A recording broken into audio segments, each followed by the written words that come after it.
Hola, buenas tardes a todos. Para quien no me conozcáis, mi nombre es Fernando Cerón, soy el subdirector general de teatro del INAEM, del Ministerio de Cultura.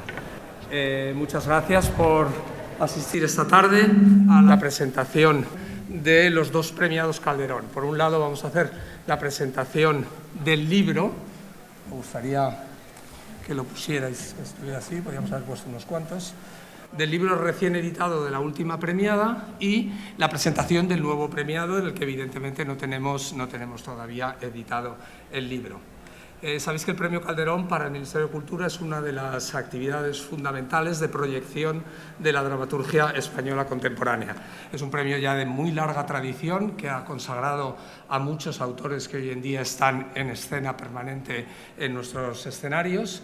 Y es un premio que está muy vinculado también al resto de actividades que hace el propio INAEM. Y queremos que cada vez tenga una mayor coordinación y que sea un premio que no sea exclusivamente el premio que da el INAEM, sino que tenga una vida posterior y por lo menos que desde el INAEM se le haga proyectar y se le haga tener más vida de la que en algunos casos tiene. Sabéis que, en primer lugar, el compromiso del INAEM con los premiados es la publicación del libro a través del Centro de Documentación de las Artes Escénicas y de la Música y, por otro lado, la presentación de una lectura dramatizada del texto en la sede del propio Centro Dramático Nacional. Hasta ahora no lo teníamos estructurado de una forma muy clara, pero a partir de este momento se va a hacer coincidir siempre la lectura dramatizada del texto, haciéndola coincidir con el Salón del Libro Teatral, porque es el momento en el que hay mayor presencia de profesionales, de posibles productores o de posibles gentes interesadas en el texto, y por otro lado se hará siempre en la Sala Mirlo Blanco, que está aquí en este mismo teatro. Este año no ha habido la oportunidad de hacer todavía gracias, Jaime, de hacer la lectura dramatizada del texto de Yaiza. Yaiza, la verdad es que la pobre ha tenido un poquito de mala suerte, porque el año pasado que teníamos que presentarla a ella como premiada, el salón se cortó abruptamente porque coincidió con Filomena y no la pudimos presentar. Y por problemas también de coordinación no hemos podido todavía hacer la lectura dramatizada de su texto. Con lo cual, el año que viene haremos conjuntamente las dos lecturas dramatizadas, la de Yaiza y la de Julio Béjar, haciéndolas coincidir, como os digo, durante la celebración del libro teatral y en la Mirlo Blanco, en horarios que realmente todavía pues, no tenemos conciencia. Me acompañan en esta mesa Javier de Dios, que es el director del Centro de Documentación de las Artes Escénicas de la Música, va a hacer una presentación general sobre los dos autores, y por otro lado nos acompañan los dos premiados, Yaiza Berrocal y Julio Béjar, que harán ya un poco una presentación de su propia obra pues, para darlos a conocer. El libro de Yaiza está ya disponible, está editado desde hace unos meses, y el de Julio pues, lo estará en un futuro próximo, yo creo que pues, a partir del primer trimestre del 2022 o segundo trimestre, más o menos. O sea, antes de verano, evidentemente, ya estará publicado. Reitero un agradecimiento por parte nuestra porque estéis aquí con nosotros, y tienes la palabra, Javier. Muchas gracias, Fernando. Bueno, yo voy a ser muy breve porque consideramos que quienes tienen que tener la palabra, sobre todo hoy aquí, son Yaiza y Julio como autores premiados. Y simplemente quería recordar lo que dijo el jurado en su acta acerca de La cadena del frío, la obra de Yaiza Berrocal, que destacó la capacidad de exploración de juegos escénicos distintos dentro del texto, un lenguaje cargado de teatralidad, la honestidad y la originalidad a la hora de tratar los temas que toca la obra y la capacidad para retratar una generación muy concreta de nuestro país. ¿Qué generación? Bueno, pues la obra se desarrolla entre 1996 y 2012 y habla de una juventud en cuyo futuro, por utilizar el símil que se utiliza en la obra y en el propio título, en cuyo futuro no está garantizado porque en algún momento de nuestra historia ese relevo generacional o digamos que todos los aspectos que podían garantizar un futuro más o menos estable se han roto como se rompe la cadena del frío de los alimentos preparados. Esa metáfora de la comida basura está atravesando toda la obra. Sin ir más lejos, el confidente de la protagonista, de Lola, es McCain, el empresario de las patatas fritas canadiense, si no me equivoco, ¿no? Y no quiero revelar más porque desde luego la obra merece mucho una lectura. Está disponible, como comentaba Fernando, en el propio stand del Centro de Documentación de las Artes Escénicas y de la Música, aquí en el Salón. Y va a ser Yaiza quien explique más su texto después. Respecto a Empieza por F, que es el título que ha ganado este año el premio de Julio Béjar, el jurado, destacamos, porque tuve la suerte de estar este año dentro del jurado del premio, destacamos que se trata de una comedia con una trama enormemente sorprendente, que no te permite adivinar realmente por dónde va a discurrir, pero que al mismo tiempo está escrita de manera que todas esas piezas tan sorprendentes como digo acaban encajando. Además es una obra que gira en torno a un tema con el que más o menos todos nos podemos ver implicados, que es cómo se construyen los afectos, cómo nos relacionamos con los demás hasta el punto de construir relaciones familiares donde en origen no las hay. Entonces, bueno, el enfoque es muy original. Los personajes están dibujados de una manera también muy peculiar, muy original, y se trata de una obra con un potencial escénico además muy versátil. Es decir, tras su lectura uno ve claramente que puede prestarse a muchos enfoques, está muy abierta a múltiples enfoques de dirección. Eso es lo que se valoró y bueno, yo sin más voy a pasar la palabra a Yaiza y después a Julio. Perdona, Yaiza, un momentito. Antes de continuar, también me gustaría comentar que no solo tenemos dos premiados del Premio Calderón, también tenemos un reciente premiado en un importante premio, que es el premio de las GAE, que se llama exactamente el premio LAM, ¿verdad? A Javier de Dios por su texto Una canción italiana, y también me gustaría pues darle la enhorabuena públicamente. Bueno, gracias, Fernando. No estaba previsto. Tres premiados. Colorado, vamos. No lo teníamos previsto. Gracias, Fernando. Perdona, Yaiza. No, al revés, enhorabuena. Bueno, muchas gracias por la presentación. Nada, voy a intentar explicar un poco de dónde surge el texto, aunque es un poco extraño. A veces es difícil hablar de lo que uno escribe. Es más fácil hablar de un libro que uno ha leído que de lo que uno escribe, ¿no? Porque si pienso en cuál era la intención que yo tenía a la hora de escribir esta obra surge en el confinamiento. En esa época estaba trabajando de profesora de secundaria en una escuela de adultos. Entonces, pues el confinamiento acabó abruptamente el curso, porque además la mayoría de mis alumnos eran trabajadoras esenciales, les empezaron a doblar turnos en el supermercado y todo esto. De manera que se me generó, pues como a mucha gente, un montón de tiempo extra en el cual pude escribir esta obra, ¿no? Esto sé que le ha pasado a mucha más gente que ha estado escribiendo durante el confinamiento y que es el momento que ha encontrado para poder sacar adelante proyectos que quizá tenía guardados. Y es curioso, ¿no?, que a veces tenemos que escribir por real decreto, porque si no, no encontramos el espacio, ni el tiempo, ni la energía para hacerlo cuando estamos trabajando, ¿no? Entonces, yo la idea que cogí para tirar del hilo de la escritura fue un recuerdo que yo tenía de infancia, que era que me había pasado a mí y le había pasado a mucha más gente de mi edad, que recibíamos una cantidad ingente de correo comercial dirigido a niños. Eran unas revistas, además a todo color, un gramaje estupendo, que nos vendían pues varitas Pescanova, pastas Gallo, lo que fuera, patatas fritas, y ahí se generaban como unas pequeñas comunidades infantiles en las cuales pues había su consultorio, sus cartas al director, etcétera, ¿no? Y esto en tiempo coincide, me hacía gracia pensar que era una causa-efecto con el ascenso de Aznar al poder. y con la instauración ya definitiva de una serie de políticas neoliberales que nos estamos comiendo hoy en día, ¿no? ¿Qué pasa con esto? Pues que al final llegaba como una especie de distopía, pero por la vía alimentaria. Y justo mientras estaba escribiendo, pues leí la noticia de lo que estaba pasando en la Comunidad de Madrid, ¿no? Con el sombrerero loco que gobierna la comunidad, que se dedicó a dar de comer a los niños pizzas del Telepizza, nuggets de pollo, patatas fritas, que seguramente eran McCain, croquetas refritas con el aceite de las patatas del día anterior, etc., ¿no? Entonces, esta relación entre estas políticas neoliberales y la comida basura me interesaba mucho explorarla, ¿no? De cómo hemos llegado hasta aquí, cómo hemos llegado a un contexto distópico en el cual, en una plena pandemia, pueden estar los niños comiendo durante un mes y medio pues, pizza de Telepizza. Esto por un lado. Luego, por otro lado, me interesaba mucho también la idea de cómo las marcas a veces hoy en día se personifican, ¿no? Yo ahora mismo puedo escribirle en Twitter a Chupa Chups y decirle que me gustan mucho sus Chupa Chups de fresa, y Chupa Chups me contesta y me dice que gracias, ¿no?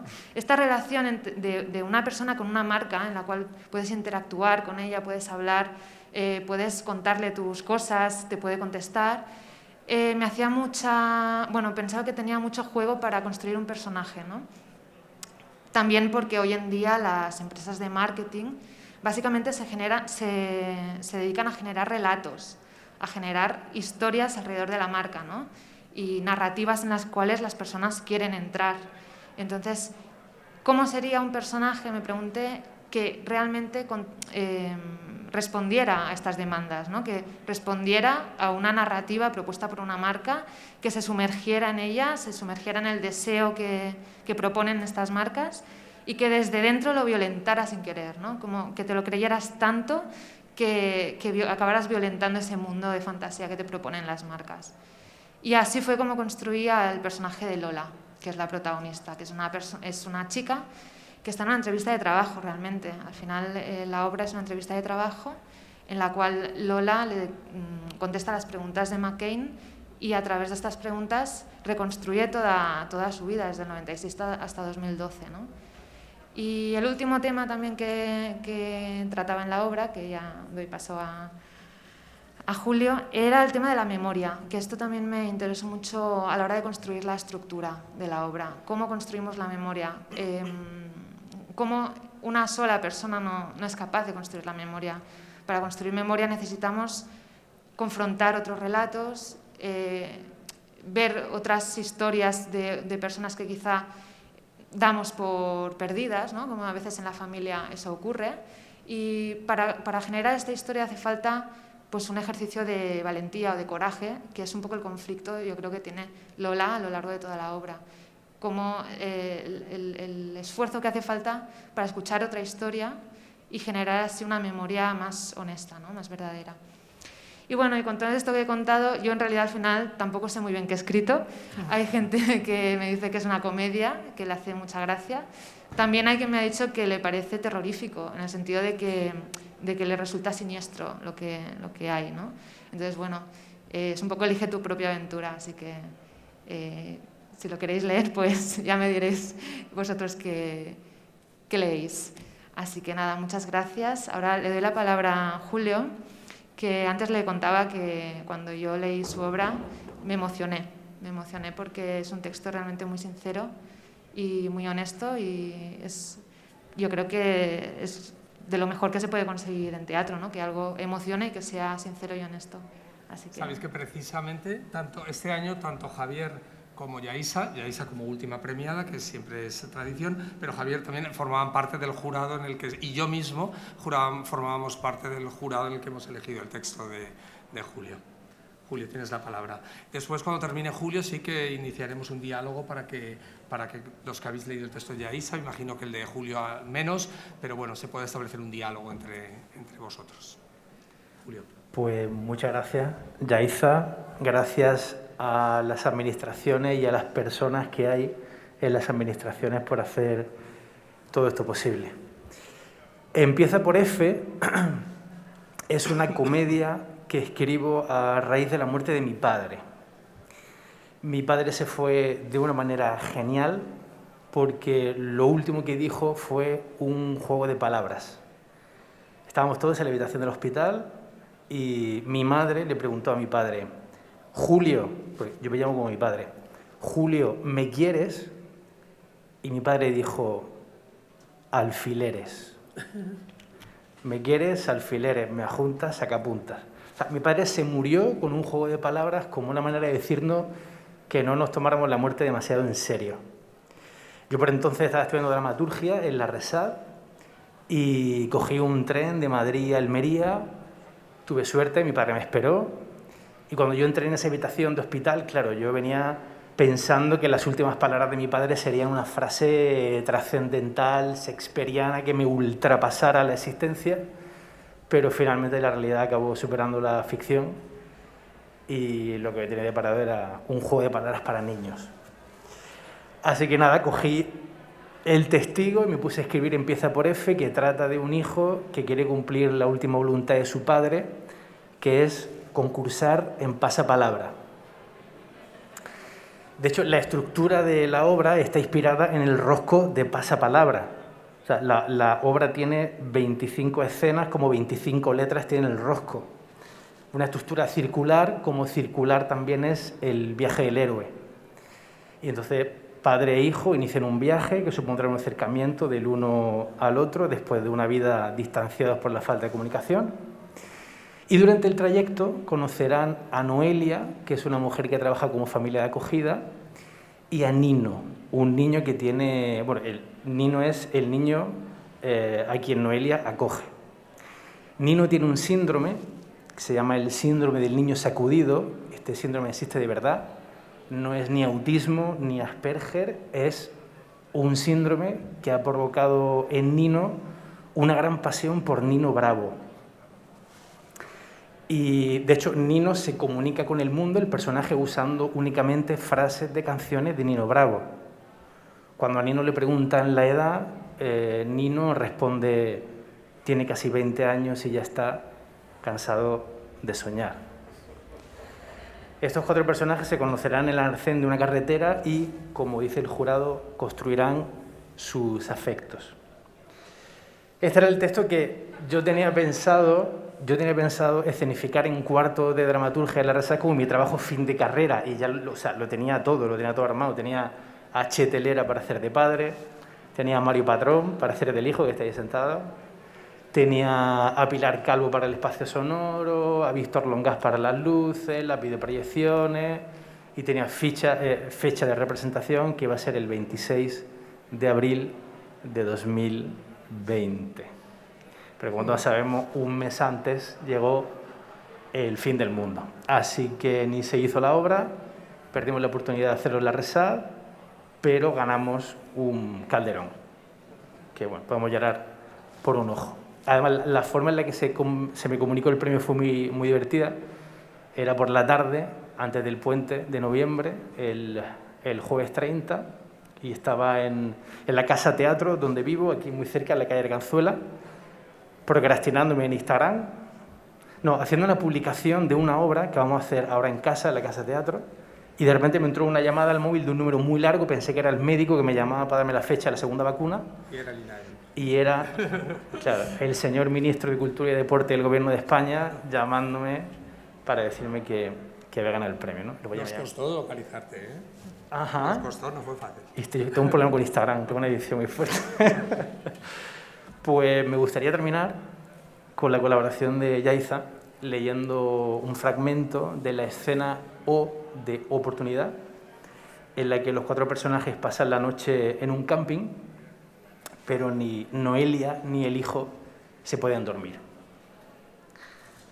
O de Oportunidad, emplazamiento 204 del camping. Todos duermen menos el hijo y Noelia. Me dijo tu padre que escribes teatro. ¿Eso te dijo? Parecía muy orgulloso de ti. Él quiere que me saque unas oposiciones. Habláis poco vosotros, ¿verdad? Pues ya lo has visto. Cuando no está con los crucigramas, está pegado a la televisión. Eso del pasapalabra, ya dejaron de emitirlo, ¿no? Yo qué sé. Acepté llevarle porque pensaba que era un capricho que se le pasaría al cabo de un rato. Pensé que podría ser buena idea dar un paseo juntos, pero no hago otra cosa que cagarla. ¿Eso crees? Es como si tuviera que interpretar todo el tiempo sus silencios. Creo que la relación entre un padre y un hijo son de las más misteriosas que existen. Me aburre el misterio. La gente que va de misteriosa me acaba aburriendo. Cuando escarbas un poco no encuentras nada. La espontaneidad, la gente que se muestra tal y como es, sin miedo, eso sí que me parece un misterio. Dile lo que te gustaría decirle sin más. ¿Qué le dirías tú? ¿A tu padre? No, si estuvieras en mi lugar. No sé, tú eres el dramaturgo. ¿Qué me gustaría haberle dicho a mi madre y no pude? Eso es. Le diría, te merecías más. Le diría, tenías talento para haber sido lo que hubieras querido. Fuiste una buena hija, una buena mujer y una buena madre, pero merecías más. Le diría, ¿te vienes de fiesta conmigo? Vamos a bailar, a emborracharnos de tequila y a hablar en la barra de un bar, de mujer a mujer. Le diría, me gustaba oírte hacerlo con papá.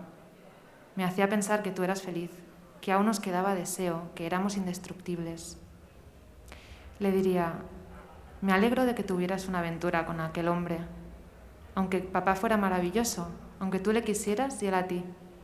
Pero me alegro de que volvieras a enamorarte a los 50, como una chiquilla, y que tu felicidad solo dependiera de ti. Le diría, ¿quieres que te corte las uñas de los pies? Daría cualquier cosa por volver a cortarle las uñas de los pies.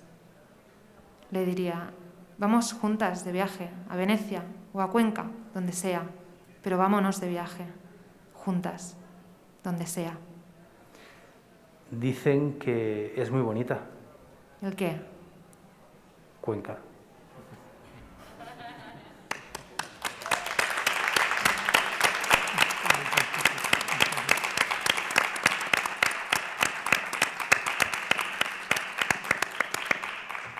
Muy bien, también me gustaría saludar a Ángela, que fue miembro del jurado, que también de este último premio, Ángela Monleón, que está con nosotros, y no están con nosotros los otros dos miembros del jurado, que fueron David Serrano, director de cine, de teatro, de musicales, y Miguel Cuerdo, productor de la compañía, de la productora La Zona. Tenéis la palabra. Cualquier cosa que queráis preguntar, tanto a Yaisa como a Julio. Si tenéis algo que preguntar, claro.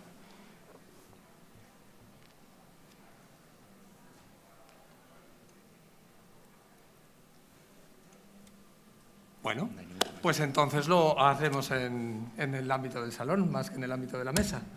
Pues muchísimas gracias a todos por vuestra asistencia y os emplazo al año que viene a venir a ambas lecturas y a la presentación del nuevo premiado o premiada, que no sabemos quién será. Gracias a todos y buenas tardes.